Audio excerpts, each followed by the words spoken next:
मतलब ऐसे बेटा अगर देखो इलेक्ट्रॉन की काइनेटिक एनर्जी कितनी हो जाएगी। बेसिकली इलेक्ट्रॉन बेटा क्या कर रहा है, लक्ष्य है किसी ऑर्बिट में मूव कर रहा है, किसी सर्कुलर ऑर्बिट में मूव कर रहा है, और जब कभी कोई इलेक्ट्रॉन सर्कुलर ऑर्बिट में मूव करेगा तो उसकी काइनेटिक एनर्जी उसमें कौन सी एनर्जी होगी उस टाइम पर। अगर कोई सर्कुलर ऑर्बिट में मूव कर रहा है तो बेटा काइनेटिक एनर्जी की बात हो रही है। तो बेसिकली इसमें सॉल्व करने की कोई जरूरत ही नहीं थी।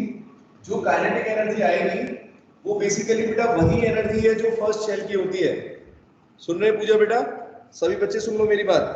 काइनेटिक एनर्जी का मतलब बेटा यही हो गया, जो आयनाइजेशन एनर्जी है ना यही एनर्जी होगी, लेकिन साइन चेंज होगा यहाँ पर। ठीक है बच्चों, क्योंकि काइनेटिक एनर्जी का मतलब है किसी शेल की एनर्जी, तो सेकंड शेल की एनर्जी भी कितनी हो जाएगी -3.4। सिंपल, इसमें कैलकुलेशन करना ही नहीं था कुछ, डायरेक्ट बस कॉमन सेंस लगाना है कि यहाँ पर बेटा कौन सी एनर्जी होगी। ठीक है, तो आपको -3.4 दे रखी है तो काइनेटिक की हो जाएगी +3.4 वोल्ट। ठीक है, अपोजिट साइन हो जाएगा। तो ये बेटा आयनाइजेशन एनर्जी दे रखी है, तो इसका अपोजिट जो है ये हो जाएगा 3.4 वोल्ट। ठीक है, तो ये आपको बस साइन का ध्यान रख के +3.4 इलेक्ट्रॉन वोल्ट आपका आंसर निकल जाएगा। ठीक है, क्योंकि फर्स्ट के लिए ही पूछी है उसने। चलो इसके बाद 35 तो अभी नहीं कर पाओगे, अभी बताएंगे उसके बाद ही हो पाएंगे।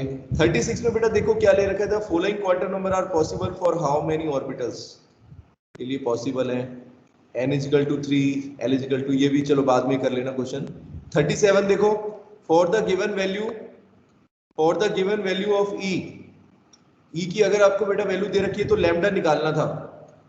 ये भी हो गया होगा आपका क्वेश्चन, लैम्डा की वैल्यू ई के अकॉर्डिंग, तो E = C SC upon lambda, E = SC upon HC upon lambda. ये बेटा क्वेश्चन नंबर 37। ठीक है, तो इसमें H की वैल्यू पुट करो, C की वैल्यू पुट करो। ठीक है, और एनर्जी आपको दे रखी है तो लैम्डा निकाल लो। तो लैम्डा निकालोगे तो कैसे आ जाएगा, लैम्डा = इसको उधर लेके जाएंगे, HC अपॉन E कर दो। ठीक है बेटा, बस अब कांस्टेंट की वैल्यू पुट कर देनी है, 6.626 - 34, C की वैल्यू भी 3 × 10⁸, और एनर्जी बेटा किसमें दे रखी है, ध्यान रखना एनर्जी की यूनिट है ये जूल्स के अंदर ही है बस, तो फिर ठीक है 3.03 × 10⁻⁻19 बेटा, इसको सॉल्व कर लेना तो आपको लैम्डा की वैल्यू मिलेगी। ठीक है, तो यहां तक बेटा क्वेश्चन जो है आपके हो गए थे कल। इसके बाद क्वेश्चन नंबर 39 से लेके आज बेटा करना शुरू करना। ठीक है, 39 से लेके और जहां तक आपको 62 तक दे रखे हैं आज के होमवर्क में है ये। ठीक है बच्चों, 64 तक। ठीक है, समझाऊं इसमें से कुछ क्वेश्चन। 39 क्वेश्चन देखो क्या दे रखा है, the uncertainty in the momentum. दिख रहा है बेटा, अभी मैंने फाइल सेंड की उसमें 39 क्वेश्चन मिल रहा है। देखो दूसरी फाइल में होगा, लगातार पेजेस हैं उनमें। The uncertainty in momentum of an electron is given. देखो बेटा दिख रहा है क्वेश्चन 39 क्वेश्चन, बताइए अनसर्टेनिटी वाला क्वेश्चन है ये सब क्वेश्चन बेटा आए हुए एग्जाम में। तो अनसर्टेनिटी तो क्वेश्चन है इसमें यानी हाइजेनबर्ग प्रिंसिपल के ऊपर बेस्ड है। क्वेश्चन में क्या चीज आपको दे रखी है, अनसर्टेनिटी इन मोमेंटम। मोमेंटम के अंदर बेटा अनसर्टेनिटी आपको गिवन है 10⁻⁻5 kg मीटर पर सेकंड, और आपको पोजीशन में निकालना है। दिख रहा है बेटा ये क्वेश्चन 39 क्वेश्चन, इसको कराओ या कर लोगे। डेल्टा पी यहाँ पर बेटा आपको गिवन है, डेल्टा पी का मतलब m × डेल्टा v की वैल्यू दे रखी है कितनी, क्वेश्चन में गिवन है ये वैल्यू बेटा 10⁻⁻5 10⁻⁻5 kg मीटर पर सेकंड। ठीक है, ये है, और डेल्टा x निकालना है, डेल्टा x निकालना है। सिंपल फॉर्मूला आपके पास, uncertainty delta x × delta p almost equal to h/4π। ठीक है बेटा, वैल्यू पुट कर देंगे, डेल्टा x निकालो जरा। अगर डेल्टा x निकालोगे तो देखो क्या करना पड़ेगा, डेल्टा p को उधर ले जाओ। ठीक है बेटा, क्या बनेगा h/4π 1 अपॉन डेल्टा पी। ठीक है, कराया था क्या क्वेश्चन? करा दिया क्या बेटा क्वेश्चन? ऐसा लग रहा है कि मैंने गलत कराया। -32 4 इंटू 3.14। देखो बेटा बस डेल्टा पी की वैल्यू पुट कर दो 10 की पावर -5। सब कुछ स्टैंडर्ड यूनिट में है तो आंसर भी आपका क्या आएगा? मीटर के अंदर निकलेगा यहाँ पर। बोलो बच्चों, इसकी वैल्यू अगर सॉल्व करोगे तो आंसर आ रहा है 5.27 इंटू 10 की पावर -30 10 की पावर -30 मीटर। ये बेटा आंसर आएगा आपको। ठीक है, करेक्ट ऑप्शन इसका होगा ए ऑप्शन। ठीक है, क्वेश्चन नंबर 39 बेटा जिसमें डेल्टा पी की वैल्यू दे रखी है और डेल्टा एक्स आपको निकालना था। ठीक है बेटा, बिल्कुल सिंपल क्वेश्चन है। बोलो ठीक है, आगे बेटा समझ में?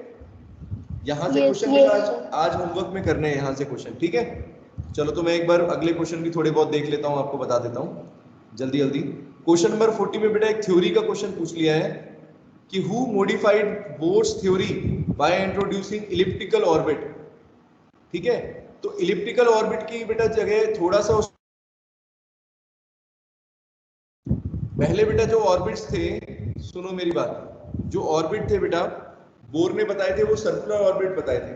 ठीक है, तो थ्योरी में ये चीज थोड़ी सी रह गई, क्वेश्चंस में वैसे दे नहीं रखा आपको सिलेबस के अंदर।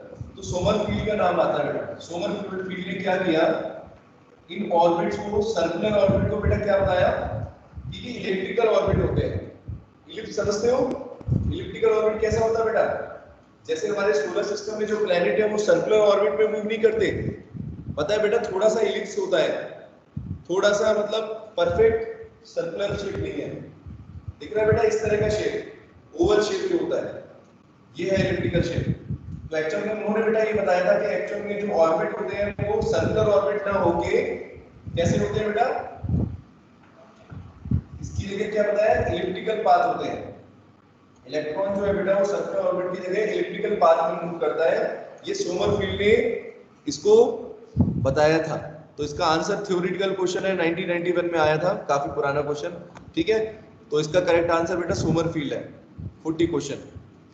अगला क्वेश्चन देखेंगे 41। The de Broglie wavelength of a particle associated with mass 1 gram and velocity 100 metre per second. निकालोगे बेटा, बहुत ही सिंपल है। v की वैल्यू दे रखी है आपको, मास दे रखा है, डी ब्रॉगली वेवलेंथ निकालनी है, लैम्डा की वैल्यू निकालनी है, निकल जाएगा बेटा। क्वेश्चन नंबर 41, m की वैल्यू, मास दे रखा है 1 ग्राम और वेलोसिटी 1 ग्राम को पहले केजी में चेंज करोगे 10 की पावर -3 केजी। ठीक है बच्चों, और दूसरी चीज क्या थी, वेलोसिटी है 100 metre per second, v = 100 metre per second. तो बेटा इसके अकॉर्डिंग कितना हो जाएगा, लैम्डा = क्या था, h अपॉन mv, है ना। तो h की वैल्यू पुट कर दो और बाकी दोनों की भी वैल्यू पुट कर दो, सिंपली आंसर निकल जाएगा 10 की पावर -3, v की वैल्यू बेटा 100 है। इसको सॉल्व करो, अगर सब कुछ सॉल्व करते हो 10 की पावर में सॉल्व करोगे तो नीचे बेटा कितना हुआ, 10 की पावर -3 इंटू 100, कितनी वैल्यू हो जाएगी बेटा, नीचे नीचे कितना हो गया, 100 इंटू 10, 100 इंटू 10 की पावर -3 का मतलब हो गया -1 रह जाएगी, ये 10 की पावर 2 और -1 और -1 बेटा अगर ऊपर जाएगी तो कितना हो जाएगा, -33। ये आंसर आना चाहिए इसका। ठीक है, 6.60 इंटू 10 की पावर -35 दिख रहा है, 33, ये है सी ऑप्शन। ठीक है, इस तरीके से बेटा निकालना है, हो जाएगा। क्वेश्चन नंबर 42 भी कर सकते हो, radius of first excited state बेटा निकालना है। देखो बोर के लिए हाइड्रोजन एटम में अगर देखो फर्स्ट ऑर्बिट का रेडियस कैसे निकालते हैं बेटा, वो आपको गिवन है 0.532, बताया था आपको 0.52, इसमें 53 दे रखा है लगभग। ठीक है बच्चों, तो सेकंड फर्स्ट एक्साइटेड स्टेट का मतलब क्या हो गया, n = 2 की वैल्यू आपको निकालनी है। तो क्या फॉर्मूला बताया था बेटा, रेडियस ऑफ ऑर्बिट का क्या फॉर्मूला था, Rn is equal to A naught, बताओ A naught A naught n square है ना, A naught था। तो बस यहाँ पर पुट कर दो 0.52 आर्मस्ट्रॉन्ग बताया था आपको पहले से ही है ना, वो वैल्यू पुट कर दोगे और n का मतलब 2 का स्क्वायर निकाल लो, पिकोमीटर में निकलेगा ये। जबकि क्वेश्चन में बेटा आंसर जो दे रखा है वो किस में है, आर्मस्ट्रॉन्ग में दे रखा है, ये चीज ध्यान रखना। पिकोमीटर का मतलब यहाँ पर क्या है, 10 की पावर -12, ठीक है। तो बेटा आर्मस्ट्रॉन्ग में चेंज करोगे तो कितना हो जाएगा, आर्मस्ट्रॉन्ग में कितना हो जाएगा, 10 की पावर -10 चलेगा। बस इसको सॉल्व करना है, 4 × 0.52 इसको सॉल्व करना, इसका आंसर कितना आएगा। अब ऑप्शंस में दे रखा है 4.77, 1.06, 0.13, इसका आंसर आ रहा है बेटा 42 का डी। यानी कि अगर आप सॉल्व करोगे तो चेक करना 2.12 आएगा इसका, 2.12 into 10 की पावर -10 मीटर और 2.12 आर्मस्ट्रॉन्ग, ठीक है बच्चों। इसको कैलकुलेट करने से सिंपल आया, ठीक है बच्चों। ये क्वेश्चन भी इजी है बिल्कुल एकदम, बच्चों वाले क्वेश्चन है सारे। 43 क्वेश्चन बेटा देखो, the position of both the electron and helium atom. अब यहाँ पर इस क्वेश्चन के अंदर बेटा क्या बोल रहा है, पोजीशन दे रखी है कि इलेक्ट्रॉन के अंदर और हीलियम एटम के अंदर, जिसमें बेटा लगभग इसकी पोजीशन दे रखी है, यानी डेल्टा एक्स की वैल्यू हो रही है यहाँ पर 1 नैनोमीटर के लगभग दे रखा है। Further the momentum of electron is known to be within, delta p की वैल्यू बेटा दे रखी है लगभग 5 × 10 की power -26 kg metre per second. Question में बोल रहा है द मिनिमम अनसर्टेनिटी, जो कम से कम अनसर्टेनिटी की वैल्यू आएगी वो कितनी होगी। तो बेटा इस क्वेश्चन के अंदर देखो, मैं क्वेश्चन नंबर 43 की बात कर रहा हूं बच्चों। क्वेश्चन नंबर 43 एक बार रीड करो। क्वेश्चन नंबर 43 देखो कैसे होगा, इसमें आपको क्या क्या गिवन है, वो डेल्टा एक्स की वैल्यू भी दे रहे हैं और डेल्टा वी की वैल्यू भी बता रहे हैं क्वेश्चन में, और आपसे पूछना चाह रहे हैं कि मिनिमम कितनी अनसर्टेनिटी होगी, वो पूछ रहा है वो क्वेश्चन में।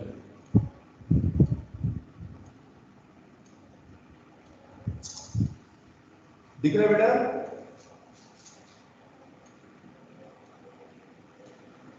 क्वेश्चन समझ में आया, क्या निकालना है आपको बताओ, क्वेश्चन समझ में आ रहा है, बताओ बेटा। क्वेश्चन में क्या पूछा गया है, क्वेश्चन नंबर 43,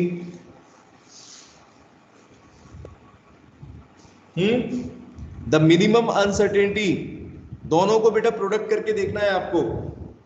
दोनों का मतलब क्या, आपको लेंथ भी डेल्टा एक्स की वैल्यू बेटा दे रखी है यहाँ पर, है ना। देखो क्वेश्चन में अगर पढ़ोगे तो आपको डेल्टा एक्स की वैल्यू बेटा दिख रही है, अनसर्टेनिटी कितनी दे रखी है 0.1 नैनोमीटर, है ना बेटा, बोलो ये वैल्यू गिवन है क्वेश्चन में, अरे बोलो ना, आंसर तो बोलो, इतना है ना डेल्टा एक्स, और डेल्टा पी, और दोनों के लिए डेल्टा पी की वैल्यू भी दे रखी है दोनों के लिए, वो है 5 × ये बेटा ये भी दे रखा है आपको 5 × 10 की पावर -26 है क्या, -26 kg मीटर पर सेकेंड, ठीक है। तो एक को इसको नैनोमीटर को मीटर में चेंज कर लो, 0.1 × 10 की पावर -9 मीटर, ठीक है बच्चों। अब इन दोनों का प्रोडक्ट आपको निकाल के बताना है बस, अनसर्टेनिटी कितनी होगी। अगर इन दोनों को मल्टीप्लाई करोगे तो देखो कितना आ रहा है, बस यही कैलकुलेट कर लो यहाँ पर, delta x into delta P, ठीक है। अगर इनको प्रोडक्ट करें तो कितना आएगा, ठीक है। इसकी वैल्यू बेटा होनी चाहिए वैसे तो h/4 के बराबर होनी चाहिए लगभग, है ना।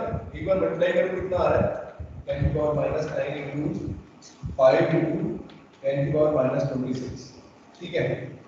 तो अगर हम इस हिसाब से निकालें तो कितना आएगा अपना आंसर, 43। हाँ क्या बेटा कितना आ रहा है, डी आंसर है इसका, है ना, 5 × 10 की पावर -26। रुको रुको रुको रुको, the minimum uncertainty in the measurement of the momentum of the helium atom. अच्छा, हीलियम एटम के अंदर पूछा गया है। ओके, दो पार्टिकल्स है बेटा, यहाँ पर इलेक्ट्रॉन का भी दे रखा है और हीलियम का भी दे रखा है। Further the momentum is electron is also known to be, ठीक है। तो यानी इलेक्ट्रॉन के अंदर बेटा अलग दे रखा है, ठीक है। ये वैल्यू जो है ना, बात हो रही है, ठीक है। और एक हाइड्रोजन एटम के अंदर बात हो रही है, हीलियम के अंदर बात हो रही है। तो हीलियम के अंदर बेटा आपको डेल्टा पी की वैल्यू ये दे रखी है, ठीक है। और आपसे पूछ क्या रहा है कि इलेक्ट्रॉन के अंदर कितनी होगी, ये है क्वेश्चन थोड़ा। Is known with in further the moment of electron is known with in this value, minimum uncertainty the measurement. हाँ बोलो। इसके अंदर अनसर्टेनिटी बता देना आपको, हीलियम के अंदर कितनी होगी। यहाँ बेटा आपको बताना है डेल्टा एक्स की वैल्यू क्या होगी, ये क्वेश्चन है। इस तरीके से था, मतलब इलेक्ट्रॉन के लिए आपको ये दे दिए नैनोमीटर, ठीक है, और ये दे दिया है, और हीलियम के लिए पूछ रहा है। हाँ बोलो बेटा, क्या कह रहे हो? बोलो परीक्षित, क्या कह रहे हो?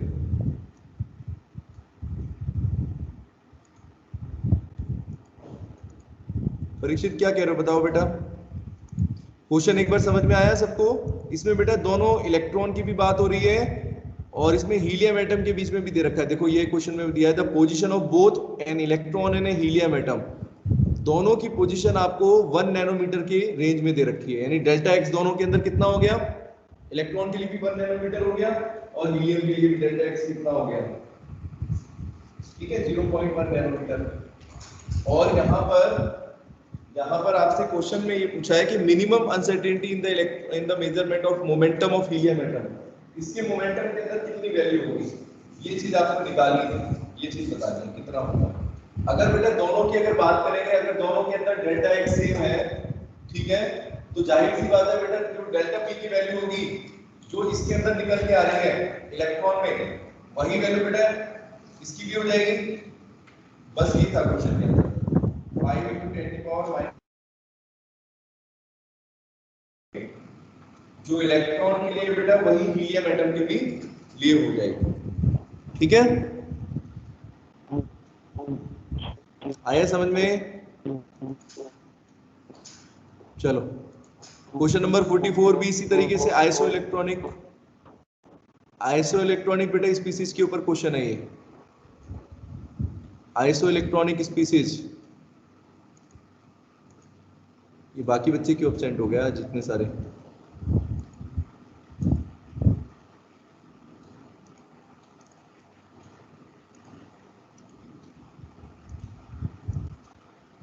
चलो कोई बात नहीं, क्वेश्चन देखते हैं। क्वेश्चन नंबर बेटा 44 है, the ion that is iso electronic with CO। तो किसके CO के अंदर बेटा नंबर ऑफ इलेक्ट्रॉन्स आप देखो और इसके साथ कौन सा होगा, इसको निकालने के लिए क्या करना पड़ेगा। ये अभी बेटा बेसिकली आई थिंक अभी आप कर नहीं पाओगे, क्योंकि इसमें थोड़ा क्वेश्चन जो है वो थोड़ा हाई लेवल वाला कंसेप्ट है, इलेक्ट्रॉनिक कॉन्फ़िगरेशन के ऊपर बेस्ड है, ठीक है। कहाँ चला गया क्वेश्चन, ही गायब हो गया।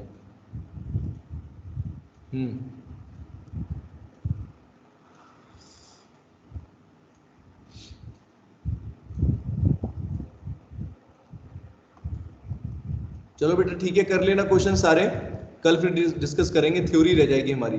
तो जल्दी से बेटा थ्योरी कवर कर लेते हैं। क्वांटम नंबर जो कल मैं पढ़ा रहा था आपको उसको करा देता हूँ। आज का होमवर्क बेटा क्वेश्चन नंबर 64 तक सबको कंप्लीट करने हैं, ठीक है। बोर्ड पर कुछ क्वेश्चन करा दिए आपको, बाकी आप करना सारे।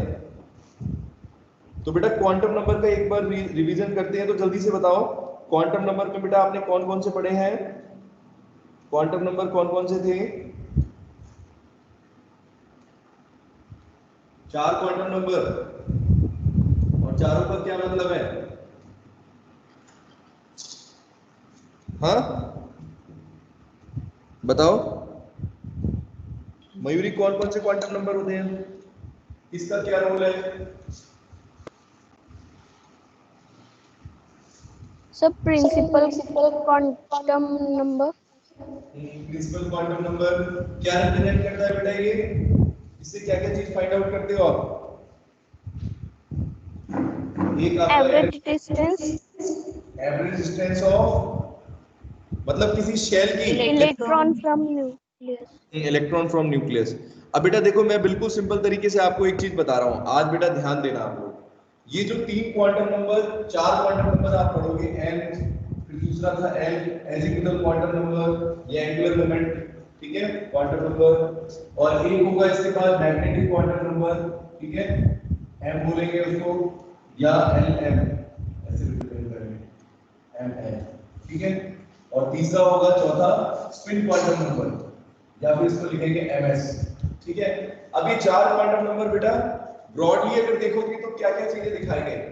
सबसे पहला क्वांटम नंबर मैंने आपको बताया था बेटा, ये शेल्स के बारे में बताता है। क्या बताता है ये?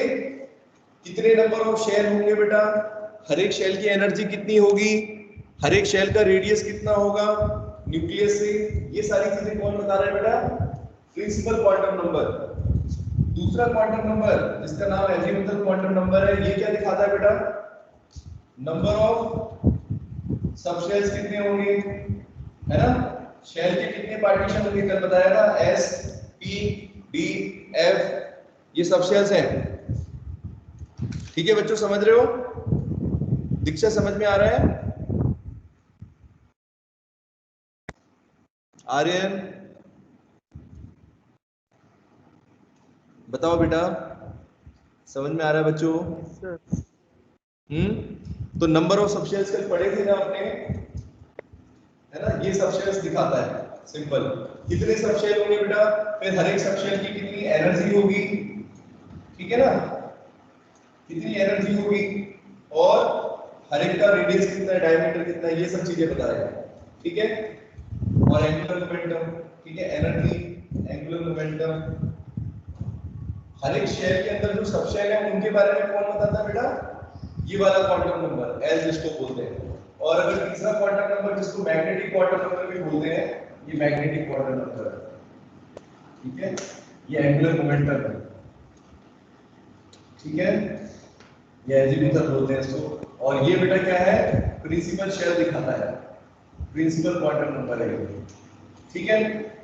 तो एक शेल बताएगा, एक नंबर ऑफ सबशेल्स बताएगा, उसकी एनर्जी, एंगुलर मोमेंटम। और ये बेटा क्या बताता है? मैग्नेटिक क्वांटम नंबर का मतलब क्या है? दो चीजें हैं इसके अंदर। एक तो बेटा यहाँ पर हर एक सबशेल के अंदर कितने ऑर्बिटल्स होंगे, ठीक है, नंबर ऑफ ऑर्बिटल्स बेटा, ध्यान से देखना, number of orbitals present in A subshell, ठीक है, किसी सबशेल के अंदर और कितने ऑर्बिटल हो सकते हैं। और ऑर्बिटल वो जगह है बेटा जहां पर इलेक्ट्रॉन रहता है, जहां पर इलेक्ट्रॉन का मिलने की पॉसिबिलिटी सबसे ज्यादा है, ठीक है बच्चों, बोलो समझ में आ रही है बात? एक तो ये हो गया, और दूसरा हाँ बोलो बेटा, आवाज कट रही है आपकी लगातार। दूसरा बेटा जीमेन इफेक्ट, जीमेन इफेक्ट को एक्सप्लेन करता है।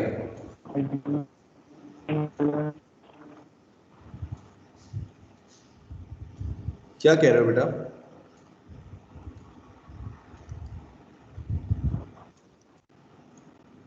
बोलो बेटा, क्या कह रहे हो अजय?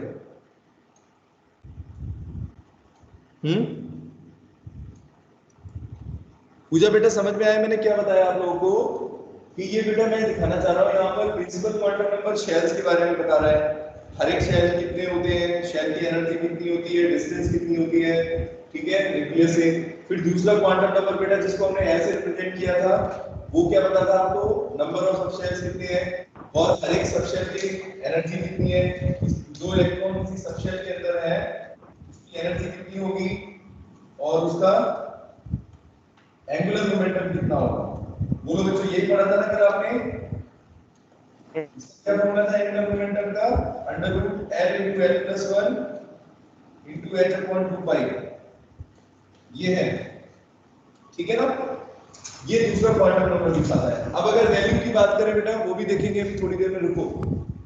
अगर आपके पास n की वैल्यू है, कोई भी n की वैल्यू है, ठीक है, अगर किसी को शेल के लिए निकालना है तो कैसे निकालेंगे बेटा? अगर फर्स्ट शेल की बात करेंगे तो n की वैल्यू कितनी हो जाएगी? n इक्वल टू 1, है ना?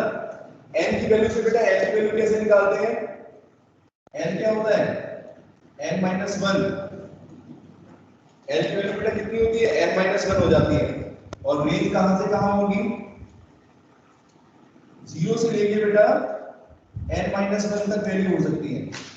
ठीक है, बोलो समझ में आ रहा है क्या?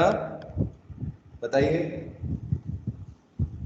अब मैग्नेटिक क्वांटम नंबर बेटा समझते हैं। कल पढ़ाया था कि आपको ये आर्यन, कल हो गया था मैग्नेटिक क्वांटम नंबर? बोलो जरा। आई थिंक हो गया था, आपको बता दिया था मैंने कितने ऑर्बिटल होते हैं, है ना? और उसके बाद जीवन इफेक्ट बताया था बेटा। जीमेन इफेक्ट को कैसे एक्सप्लेन Yes, करेंगे sir. हम? जीमेन इफेक्ट को मयूरी बताओ कैसे एक्सप्लेन करता है ये? मैग्नेटिक क्वांटम नंबर की हेल्प से आप कैसे एक्सप्लेन कर सकते हो कि जीमेन इफेक्ट क्यों हो रहा है? जो स्प्लिटिंग हो रही है बेटा, जीमेन इफेक्ट का मतलब क्या है? जैसे हम देखते हैं, अगर लाइन स्पेक्ट्रम देखते हैं तो अपने को एक ही स्पेक्ट्रल लाइन कैसे दिखाई देती है बेटा? कई सारे पार्टिकल्स इसमें नजर आ रहे हैं। इसका क्या रीजन था? कैसे इसको एक्सप्लेन करते हैं? कल मैंने आपको ये बताया था बेटा, देखो n की वैल्यू तो मैंने बताई आपको n-1, ठीक है, इस तरीके से निकाल सकते हैं। n की वैल्यू बेटा कैसे निकालते हैं? क्या फॉर्मूला था n का? m is equal to 2n plus 1। बोलो बेटा, m is equal to 2n plus 1। ये क्या चीज आ रही है आपके पास? नंबर ऑफ ऑर्बिटल्स है ये। m की वैल्यू कौन कौन सी होगी? नंबर वैल्यू कितनी होगी? अगर आपको n की वैल्यू गिवन है तो बेटा m की वैल्यू भी निकाल सकते हो आप। और नंबर ऑफ वैल्यू क्या दिखाएंगे ये? इससे बेटा आपको पता चल जाएगा कितने ऑर्बिटल हैं किसी शेल के अंदर। ठीक है बच्चों, जैसे अगर फर्स्ट शेल की बात करो, अगर फर्स्ट शेल की बात करोगे तो n की वैल्यू कितनी है? 1 होती है। n की वैल्यू तो हो गई 1, है ना बेटा? l कितना हो जाएगा? अगर फर्स्ट शेल n है, n इक्वल टू 1 है, तो l की वैल्यू बेटा क्या होती है? n माइनस 1, 0 हो जाएगी। बताओ। और मैग्नेटिक क्वांटम नंबर कितना होगा फिर? कितने नंबर ऑफ ऑर्बिटल्स होंगे? l की वैल्यू बेटा कितनी हो जाएगी? इसकी रेंज, ये तो नंबर ऑफ वैल्यू हुई, रेंज कहां से कहां बेटा लाई करती है? कल बताया था मैंने, रेंज है इसकी -l से +l। भाई भी तो बताओ बेटा, m की वैल्यू कितनी होगी फर्स्ट शेल के लिए? अगर देखेंगे तो फर्स्ट शेल के लिए m की वैल्यू कितनी हो गई? n is equal to 1, l is equal to 0, और m की वैल्यू कितनी हुई? अगर यहां पर पुट करोगे तो आप ये देखो -l से +l का मतलब क्या हो गया? जैसे अगर l 0 है तो उसकी वैल्यू बेटा क्या होगी? -0 से +0, तो +0 -0 का तो कोई मतलब नहीं होगा। इसकी वैल्यू बेटा कितनी हो जाएगी? m equal to 0। और नंबर ऑफ ऑर्बिटल कितने होंगे? ये देखो, ऑर्बिटल बेटा कितने हो जाएंगे फर्स्ट शेल के अंदर? बताओ जरा। m इक्वल टू 0 का मतलब क्या है? एक ऑर्बिटल होगा बेटा, ओनली वन ऑर्बिटल। समझ में आ रहा है कि नहीं? रिप्लाई करो जरा। परीक्षित समझ में आ रहा है बेटा? नंबर ऑफ ऑर्बिटल हम निकाल सकते हैं m की मदद से, Yes, है ना? yes. सेकंड शेल के लिए कितना हो जाएगा बताओ जरा। सेकंड शेल के लिए, सेकंड शेल के लिए कैसे निकाला था? n is equal to 2 और n की वैल्यू कितनी हो गई थी? दो वैल्यू होगी है, 0 भी होगी, 0 भी होगी और 1 भी होगी, है ना? इसकी रेंज बेटा कहां से कहां होती है? ये देखो लिख रखी है 0 से लेके n-1, ठीक है? तो 0 और 1 होगी। और m की वैल्यू उसके अकॉर्डिंग निकालोगे तो बेटा कितनी हो जाएगी? नंबर ऑफ वैल्यू तो हो जाएगी 2, l + 1 का मतलब हो गया 2 + 1 5। तो 5 वैल्यू होगी बेटा। कौन कौन सी वैल्यू है? -l से लेके +l तक। l की वैल्यू कितनी है? -1, 0, ठीक है? सॉरी 1 पुट कर रहे हैं ना अभी तो बेटा 1 पुट करेंगे तो हाँ, -1, 0, 1 3 वैल्यू हो जाएगी। तो कितनी ऑर्बिटल हो गए बेटा इसके अंदर? देखो 3 ऑर्बिटल होते हैं बेटा, समझ रहे हो? अगर आप सेकंड शेल की बात करोगे तो बेटा इसमें दो तो सब शेल होंगे, ठीक है, दो तो बेटा सब शेल हो गए, हाँ दो, एक ही सब शेल हो गए, हाँ दो सब शेल हो गए, ठीक था, दो सब शेल्स हो गए और 3 ऑर्बिटल हो गए बेटा उसके अंदर, है ना?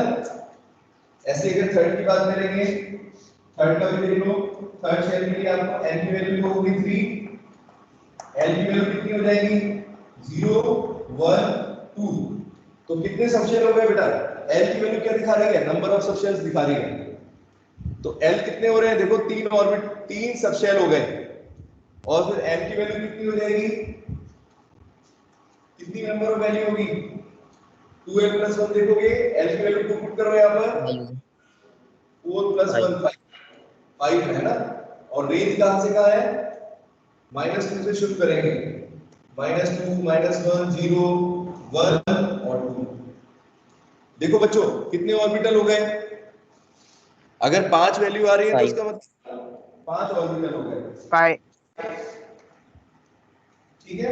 और इसके बेसिस पर फिर बेटा एक टेबल तैयार करके मैंने बताई थी आपको, ये देखो एक टेबल थी जिसमें अगर हमारे पास अगर सब शेल है तो हमें ये पता चल जाता है हर सब शेल के अंदर कितने नंबर ऑफ ऑर्बिटल्स होंगे, है ना बेटा?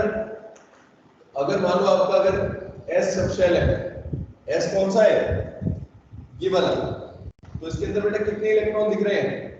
कितने ऑर्बिटल दिख रहे हैं? सॉरी 1, ठीक है? अगर यहाँ पर दूसरा वाला ये दूसरे नंबर पे आता है p सब शेल, है ना? ये देखो, ये मैंने कल एक डायग्राम भी बनाया था, ये देखो 2-3 दिन से बता रहा हूँ आपको इस तरीके से। तो अगर एक रहता है तो s, फिर s और p आ जाता है, फिर spd हो जाता है, फिर इनके नाम हो जाते हैं spdf, इस तरीके से चलता है। तो पहला s, फिर p, फिर d, फिर f। तो p के अंदर बेटा कितने इलेक्ट्रॉन दिख रहे हैं? वो सॉरी कितने ऑर्बिटल हैं? 3 ऑर्बिटल होते हैं p के अंदर, और d के अंदर बेटा 5 हो गए, और f के अंदर अगर और अगला देखोगे तो 7 हो जाएंगे, ठीक है बच्चों? ये चीज बेटा यहां तक आपको बताई थी मैंने, ठीक है? मैग्नेटिक क्वांटम नंबर का पूरा लेखा जोखा यहां तक आपको बताया था, ठीक है? फिर बेटा एक चीज और मैंने आपको बताई थी, याद करो, डीजेनरेट ऑर्बिटल्स क्या होते हैं? याद है बच्चों? डीजेनरेट ऑर्बिटल का मतलब क्या है, बताओ जरा। What do you mean by degenerate orbitals? बोलो, आदित्य बताओ बेटा क्या है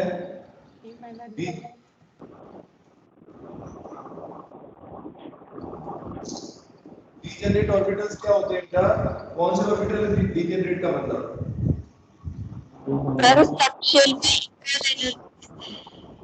क्या होता है?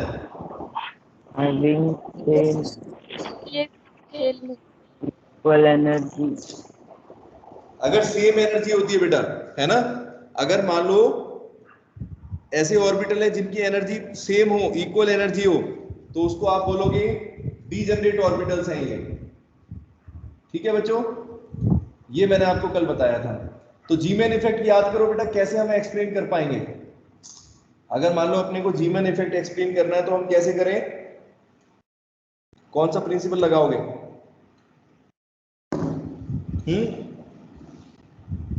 कैसे करेंगे बताओ? देखो बेटा, मैंने आपको एक चीज बताई थी, अगर मान लो एटम के अंदर अगर इलेक्ट्रॉन है, तो मान लो अभी किसी मैग्नेटिक फील्ड के अंदर नहीं रखे, तो बेटा उनका अपना खुद का मैग्नेटिक फील्ड होता है? बोलो यस और नो। इसको मैं स्ट्रिंग क्वांटम नंबर से समझा सकता हूं आपको, देखो बताता हूं।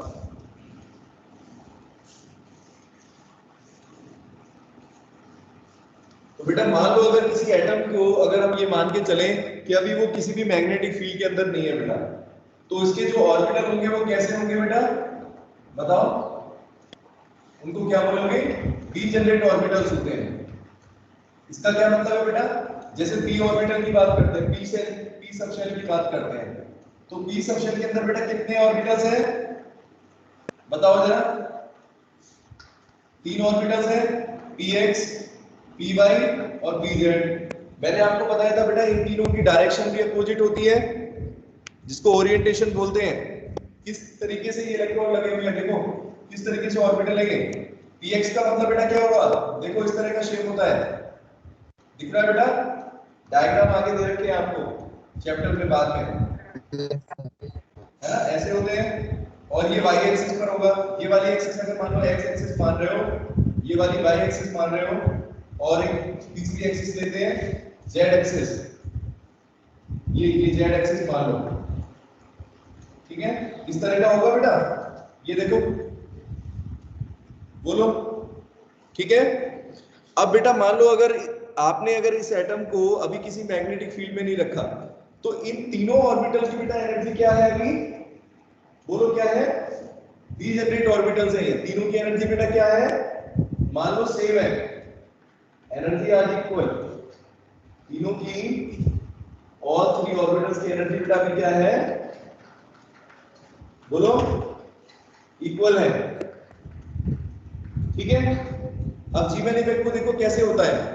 अब मान लो बेटा अगर किसी एटम को, आपने यही पढ़ा था ना, किसी हाइड्रोजन के एटम को अगर हम किसी मैग्नेटिक फील्ड में रख दे, तो बेटा उसके अंदर आपने क्या पढ़ा था कि जो लाइंस होती थी, स्पेक्ट्रल की जो लाइन होती थी, एक सिंगल लाइन वो स्प्लिट हो जाती थी, कई सारे उसमें कई सारी लाइंस में स्प्लिट हो जाती है, उसका रीजन देखना।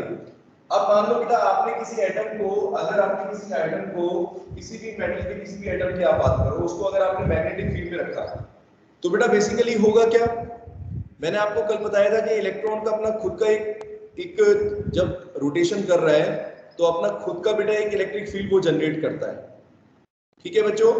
और जब अपना खुद का एक इलेक्ट्रिक फील्ड जनरेट करता है तो उसकी वजह से एक मैग्नेटिक फील्ड भी कन्वर्ट कर देता है, वो एक अपना खुद का मैग्नेटिक फील्ड भी प्रोड्यूस कर रहा है। अब सोचो अगर हम बाहर के किसी मैग्नेटिक फील्ड में रखेंगे किसी एटम को, तो इलेक्ट्रॉन के ऊपर बेटा क्या असर होगा, मान लो मैग्नेटिक भी तो बेटा एक तरह का फोर्स ही है ना, मैग्नेटिक फोर्स एक तरह का, मैग्नेटिक फील्ड भी क्या करेगा, एक तरह का फोर्स प्रोड्यूस करेगा ना। तो बेटा फोर्स जब अब देखना होगा क्या, इन तीनों पर बेटा फोर्स लगेगा, देखना जैसे मैग्नेटिक फोर्स बेटा इन तीनों पर लग रहा है। आप मुझे एक चीज समझाना, क्योंकि बेटा इन तीनों ऑर्बिटल्स की डायरेक्शन आपको अलग अलग दिख रही है, तो क्या इन तीनों पर सेम फोर्स लगेगा, बिल्कुल बताओ आर्यन, क्या इन तीनों पर सेम फोर्स की वैल्यू होगी, एक एक्स डायरेक्शन में जा रहा है ऑर्बिटल, एक वाई के अलोंग है, एक जेड एक्सिस के अलोंग है, तो क्या इस पर तीनों, अगर मान लो तीनों डायमेंशन में देखोगे तो क्या इन पर बराबर फोर्स लगेगा, मैग्नेटिक फोर्स, हाँ बोलो, हाँ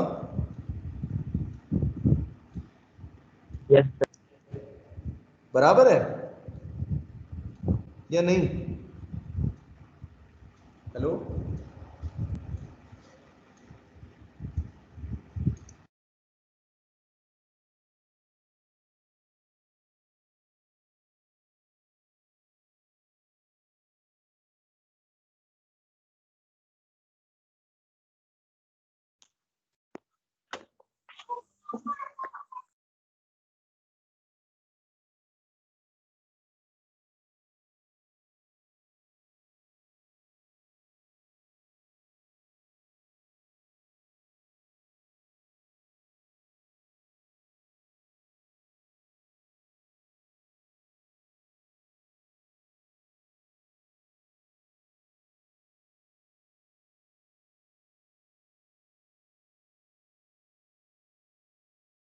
हाँ बेटा, तो अगर हम बात कर रहे हैं अभी, अगर मैग्नेटिक फील्ड के अंदर बेटा रखेंगे, अगर हम एक्सटर्नल मैग्नेटिक फील्ड के अंदर रखेंगे, तो बेटा इस पर जो मैग्नेटिक फोर्स लगेगा तीनों पर, क्या वो सेम होगा, क्योंकि इनकी डायरेक्शन अलग अलग है, तो इन पर बेटा मैग्नेटिक फोर्स की वैल्यू भी अलग अलग होगी,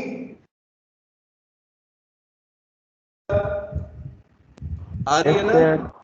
जब मैग्नेटिक फोर्स तीनों पर अलग अलग होगा, सोचो तो एनर्जी बेटा क्या होगी, जो एनर्जी इलेक्ट्रॉन एब्जॉर्ब करेंगे, सुनना मेरी बात, इन ऑर्बिटल के अंदर जो इलेक्ट्रॉन बेटा एनर्जी एब्जॉर्ब करेंगे वो भी क्या हो जाएगी, अलग अलग होगी, तीनों की एनर्जी E1 E2 और E3, क्या एनर्जी बेटा बराबर रहेगी अभी, बोलो क्या एनर्जी बराबर रहेगी, नहीं, इसीलिए मैं आपको कल नोट्स के अंदर लिखा मैंने कि बेटा जब कभी जीमेन इफेक्ट कब होता है, जब ऑर्बिटल्स की डीजेनरेसी ब्रेक हो जाती है। डीजेनरेसी ब्रेक होने का मतलब क्या है बेटा, तफसील बताओ। इसका मतलब ये है कि इलेक्ट्रॉन की बेटा एनर्जी अब बराबर नहीं रही, अब इलेक्ट्रॉन तीनों ऑर्बिटल की एनर्जी जो है वो बेटा अलग अलग हो गई। और जब कभी ऐसा होगा तो इसका मतलब ये होगा कि जो इलेक्ट्रॉन बेटा इनके अंदर है वो जो रेडिएशन एब्जॉर्ब करेंगे, बाद में जब वो रेडिएट करेंगे एनर्जी, तो बेटा लैम्डा की वैल्यू भी क्या होगी, अलग अलग होगी। मैंने आपको बताया था कि Yes, कभी भी sir. इलेक्ट्रॉन एनर्जी को एब्जॉर्ब करता है तो बाद में वो क्या करता है, उस एनर्जी को रेडिएट भी तो करता है।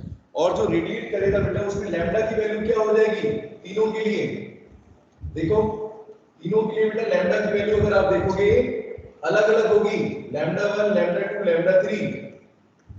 ये देखो ये चीज मैं आपको समझा रहा हूं। जब तीनों लैम्डा अलग अलग होंगे, देखो जैसे मान लो एक लाइन जो होती है बेटा, लाइन स्पेक्ट्रम जब हम किसी का भी देखते हैं तो याद करो मैंने आपको लाइन स्पेक्ट्रम के अंदर बताया था कि हर एक लाइन बेटा क्या रिप्रेजेंट करती है, एक पर्टिकुलर वेवलेंथ को रिप्रेजेंट करेगी। और वो वेवलेंथ किसकी होगी, जिस तरह का रेडिएशन होगा, है ना, जितना रेडिएशन हो रहा है उसके अकॉर्डिंग अगर लैम्डा की वैल्यू देखे वो रिप्रेजेंट करता है वो। तो अगर बेटा तीन लाइन स्प्लिट हो रही है तो इसका मतलब समझना तीन अलग अलग लैम्डा है। ठीक है श्रुति, तीन अलग अलग लैम्डा की वैल्यू होंगी बेटा। और तीन लैम्डा कहां से आ रही है, ये देखो आप, ये तीन लैम्डा बेटा क्या है, ये तीन ऑर्बिटल्स की एनर्जी है। ये तीन ऑर्बिटल अलग अलग जो दिख रहे हैं आपको, समझ रहे हो, ये px py pz, क्योंकि इन तीनों ऑर्बिटल के अंदर बेटा इलेक्ट्रॉन की एनर्जी अलग अलग है, तो इसीलिए आपको लैम्डा वहां पर अलग अलग दिखते हैं, यानी कि लाइन आपको अलग अलग हो जाएंगी। पहले एक ही लाइन दिखेगी, अगर आप मैग्नेटिक फील्ड में नहीं रखोगे, नॉर्मली देखोगे स्पेक्ट्रम तो आपको एक लाइन दिख रही है। ठीक है बच्चों, जब आपने मैग्नेटिक फील्ड में रखा तो क्या हुआ, क्योंकि ऑर्बिटल बेटा पहले क्या था कि ऑर्बिटल के अंदर तीनों ऑर्बिटल डीजेनरेट ऑर्बिटल्स थे, पहले इनकी एनर्जी बराबर थी, लेकिन अब इनकी एनर्जी बेटा क्या हो गई, energy become different, energies are not equal. समझ रहे हो बेटा मेरी बात, अगर ये चीज समझ में आ गई तो बहुत ही आपको अच्छे से समझ में आ जाएगा कि जीमेन इफेक्ट क्यों एक्सप्लेन कर पा रहा है ये क्वांटम नंबर। ये मैग्नेटिक क्वांटम नंबर बेटा आपको ये चीज बता रहा है कि किस तरीके से ऑर्बिटल्स की एनर्जी जो होती है अगर वो अलग अलग हो जाती है तो फिर आपको क्या दिखता है, स्प्लिटिंग दिखती है लाइंस की। ठीक है बेटा, आप सबको समझ में आ गए या नहीं, बस ये चीज और बता दो। परीक्षित आए समझ में, साक्षी, यस राहुल, सर, थोड़ा थोड़ा लाइक। अरे तेरे अभी भी थोड़ा थोड़ा मेरी, हाँ सर बोलो, हाँ बोलो। राहुल सर, इस पर थोड़ा सा सर वो थोड़ा सर इससे पहले वाला सर वो उसमें क्या बोलो बेटा, सुन रहा हूं मैं। आपके नेटवर्क में बेटा प्रॉब्लम बहुत आती है राहुल। हाँ बोलो, रिप्लाई करो, क्या कह रहे हो।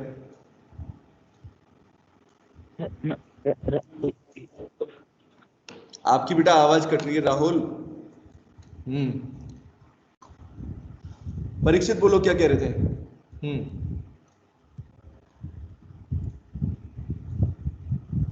बोलो बेटा क्या बोल रहे थे।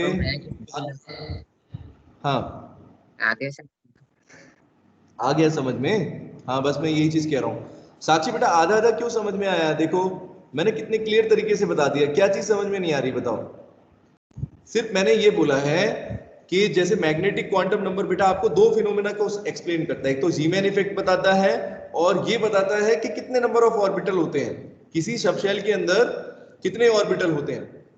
जैसे कल भी मैंने एक एड्रेस की बात कही थी, जैसे मान लो अगर बेटा आपको इलेक्ट्रॉन का एड्रेस ढूंढना है, देखना मेरी बात सुनना, जैसे हम किसी इंसान का एड्रेस अगर ढूंढ रहे हैं, है ना, तो किसी इंसान के एड्रेस को कैसे ढूंढते हो, सबसे पहले आप उसके देश का पता करते हो, है ना, कौन से कंट्री में रहता है वो।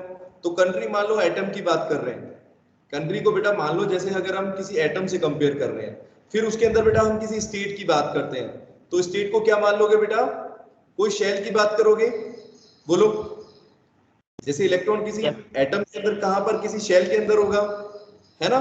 तो अगला स्टेज क्या हो गया, पहले एटम हो गया, एटम के अंदर बेटा फिर शेल हो गए, और हर एक शेल के अंदर फिर कुछ सब शेल होते हैं, कुछ सब शेल होते हैं। सब शेल के अंदर बेटा क्या होते हैं, ऑर्बिटल्स होते हैं। बहुत सिंपल है। और ऑर्बिटल के अंदर बेटा इलेक्ट्रॉन होता है। ठीक है बच्चों, बस ये चीज मैं आपको बता रहा हूं। तो पहला जो क्वांटम नंबर है वो शेल्स की बात करता है। दूसरा क्वांटम नंबर जिसको सेकेंडरी क्वांटम नंबर भी बोलते हैं, एंगुलर मोमेंटम भी बोलते हैं, ठीक है, एजीमुथल भी बोलते हैं, वो क्या बताता है, सब शेल्स के बारे में बताता है सब कुछ। और तीसरा वाला किसके बारे में बताएगा, बोलो मयूरी। ऑर्बिटल। ऑर्बिटल्स के बारे में। बस यही चीज तो समझा रहा हूं आपको। अब तो आ जाना चाहिए समझ में, एक बार इसको अच्छे से पढ़ना। यस। डीजेनरेसी का प्रिंसिपल आपको समझ में आना चाहिए। हाँ बोलो बेटा। सर मैं जो बोल रहा हूँ सर, मतलब जो इलेक्ट्रॉन्स जो रहते हैं सर, वो एटम के शेल के ऑर्बिटल में रहते हैं ना। बेटा देखो इलेक्ट्रॉन कैसे रहते हैं वही तो आपको बता रहा हूं। जैसे एटम के अंदर पहले तो शेल आएगा, ठीक है बेटा, पहले तो शेल होते Yes, हैं कि ए शेल, एल शेल, इस तरीके से। फिर उस शेल के अंदर बेटा हो सकते हैं और छोटे पोर्शन हो जिसको सब शेल बोलते हैं। क्या होता है बेटा, सब शेल होते हैं उसके अंदर, और फिर सब शेल के अंदर फिर ऑर्बिटल होते हैं। अब आई मेरी बात समझ में? अब आ गई। अब आ गई। चलो बहुत बड़ी काम हो गया अगर आप लोगों को ये समझ में आ गया, क्योंकि बेटा ऑर्बिटल ही आगे हम पढ़ने वाले हैं सब जगह, ठीक है। तो ऑर्बिटल बेटा इस तरीके से, अगर जैसे मान लो अगर इलेक्ट्रॉन सबसे नीचे से शुरू करेंगे तो सबसे नीचे बेटा कहां पर होगा, साई स्क्वायर की वैल्यू मैंने बताई थी ना, एटॉमिक ऑर्बिटल निकालते हैं हम, उस रीजन को निकालते हैं जहां पर इलेक्ट्रॉन के मिलने की संभावना सबसे ज्यादा है, ठीक है बेटा। तो फिर ऑर्बिटल है, ऑर्बिटल से बाहर सब शेल है, और सब शेल से बाहर शेल है, और शेल से बाहर फिर एटम आ गया, ठीक है। बस ये चीज है। तो प्रिंसिपल क्वांटम नंबर, फिर आपका एजीमुथल, और उसके बाद बेटा मैग्नेटिक क्वांटम नंबर। तो यहाँ पर हम मैग्नेटिक क्वांटम नंबर के बारे में पढ़ रहे थे। ये हमें क्या चीज बता रहा है बेटा, ऑर्बिटल्स की चीजें बता रहा है। मतलब ऑर्बिटल की एनर्जी कैसे होगी, ठीक है, ऑर्बिटल का शेप कैसा होगा, ये सब चीजें इसमें पता चलेंगी आपको, ठीक है। नंबर ऑफ ऑर्बिटल्स कितने होंगे किसी सबशेल के अंदर, है ना। जैसे एस के अंदर 1 निकाला हमने, पी के अंदर 3, डी के अंदर 5, और उस तरह से एफ के अंदर, ठीक है, 7। तो इस तरीके से बेटा आप नंबर ऑफ निकाल सकते हो, ठीक है। ठीक है बेटा, चलो।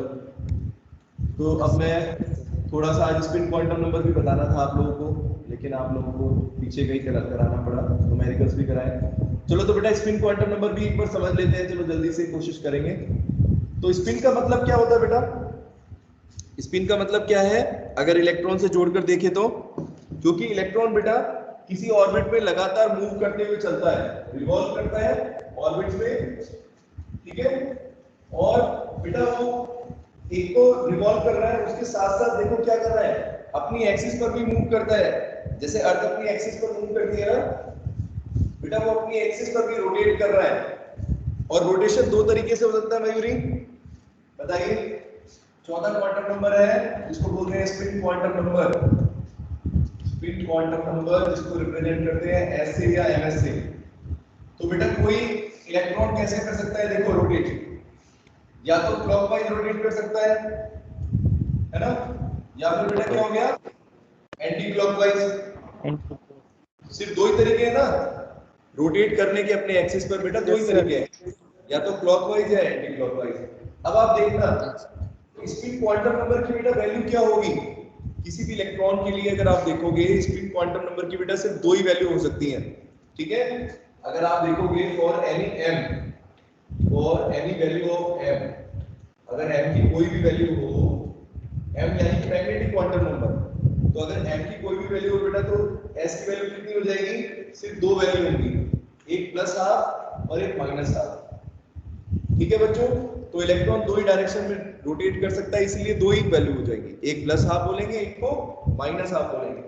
प्लस हाफ का मतलब बेटा कौन सी है, ये भी याद रखना, एंटी क्लॉकवाइज। क्योंकि बेटा साइंस में हम क्या करते हैं, फिजिक्स के अंदर और केमिस्ट्री के अंदर हम एंटी क्लॉकवाइज को पॉजिटिव मानते हैं।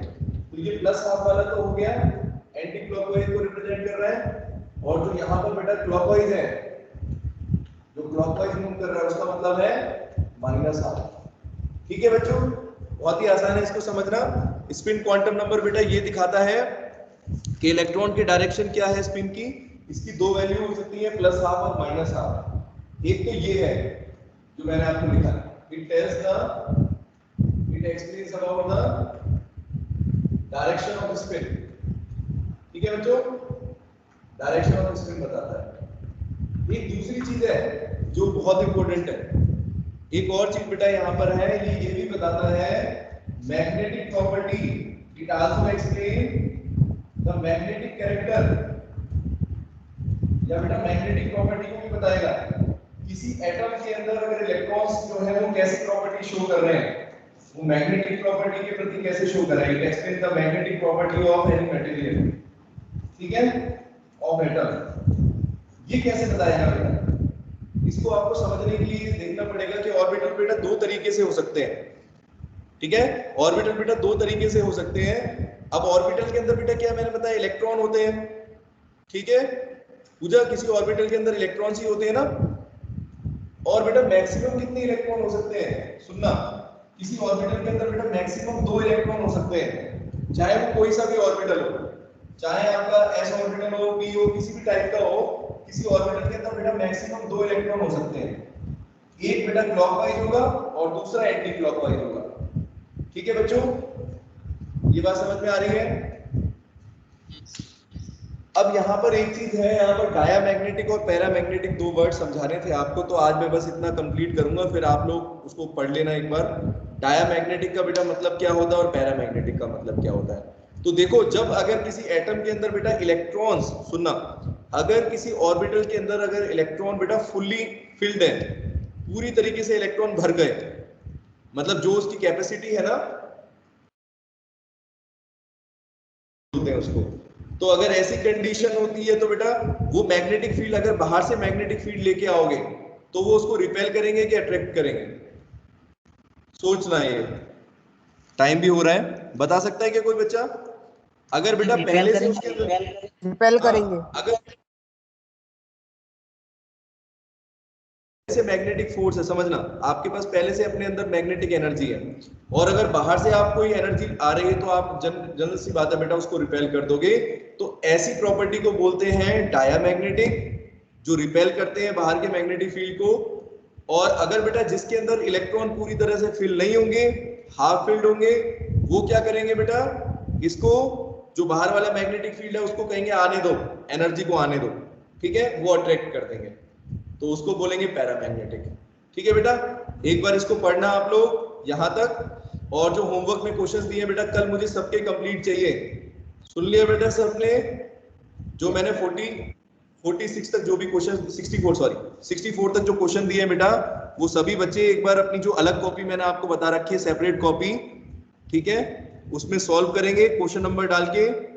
ठीक है, और हो सके तो क्वेश्चन भी लिख लेना, तो बहुत अच्छी बात होगी। लिख लो क्वेश्चन, क्योंकि बिना क्वेश्चन के अगर आंसर लिखोगे तो समझ में नहीं आएगा आप लोगों को। ठीक है बेटा, चलो okay, bye, take care, questions कर लेना। बाय।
हेलो गौरव।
तो नहीं है?